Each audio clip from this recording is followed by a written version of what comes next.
ایک ہے ریاض الجنہ اور ایک ہے تو جنت البقیع میں وہ جو آپ سلام پیش کرنے کے بعد ادھر سے نکلتے ہیں باب البقیع سے، اسی سمت میں جو ہے قبرستان ہے، اس کی زیارت انشاءاللہ عصر کے بعد کریں گے کل۔ تو عورتیں جو ہے ان کو تو اندر آنے کی اجازت نہیں ہے، تو وہ جو ہے وہاں پر گیٹ تک آ سکتی ہے، گیٹ کے باہر سے ہی سلام پیش کر دے اور 3 مرتبہ قل هو اللہ شریف پڑھ لیں اور کہیں اس قبرستان میں 10,000 صحابہ مدفون ہیں۔ بولو کتنے؟ آپ دیکھو اپنے یہاں کی بات ایسی ہے کہ کوئی بزرگ اگر گئے تو کئی اپنے یہاں چلاوے بنے ہوئے ہیں، چلے بنے ہوئے ہیں، لوگ ابھی تک ان کو ایسا تبرک سمجھتے ہیں۔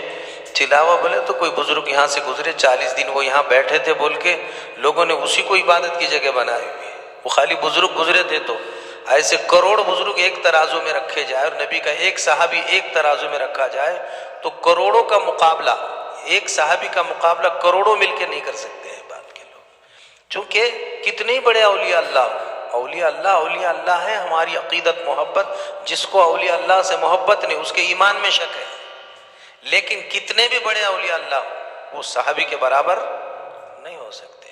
ایک صحابی کی اہمیت، اسی لیے حضرت عمر ابن عبدالعزیز اور حضرت معاویہ کے بارے میں لوگوں نے سوال کیا۔ حضرت معاویہ تو یعنی صحابی ہے لیکن ان کے کافی آپسی مسائل تھے، تو اور عمر ابن عبدالعزیز نے حضرت عمر جیسی خلافت چلائی، تو کسی نے کہا کہ حضرت امیر معاویہ جو صحابی ہے، حضرت امیر معاویہ جو صحابی ہے، ان کا مقام بڑا ہے کہ عمر ابن عبدالعزیز کا مقام بڑا ہے؟ عمر ابن عبدالعزیز یہ تابعی ہے، تابعی بولے تو انہوں نے خالی صحابی کو دیکھے ہوا ہے، اور حضرت معاویہ نے کس کو دیکھے؟ اللہ کے رسول صلی اللہ علیہ وسلم کو دیکھے۔ تو ابن المبارک سے یہ سوال کیا گیا، بہت بڑے محدث ہے، انہوں نے کہا ارے کہاں برابری کی بات کر رہے ہو؟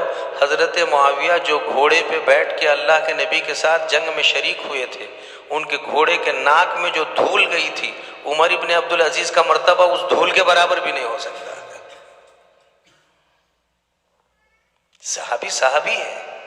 ایسے 10,000 صحابہ یہاں مدفون ہیں، میرے نبی کی 9 بیویاں یہاں مدفون ہیں، آپ کے چچا یہاں مدفون ہیں، امیر المومنین حضرت عثمان غنی رضی اللہ تعالیٰ عنہ اس قبرستان میں مدفون ہیں۔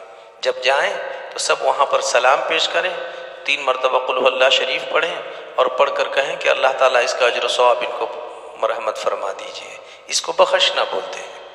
انشاءاللہ کل ہم دونوں زیارتوں سے فارغ ہوں گے۔ اللہ تعالیٰ سب کو خوب عمل کی توفیق عطا فرمائے، وقت کی اللہ تعالیٰ قدر کرنے کی توفیق نصیب فرما دے، ضائع کرنے سے اللہ تعالیٰ سب کی حفاظت فرمائے۔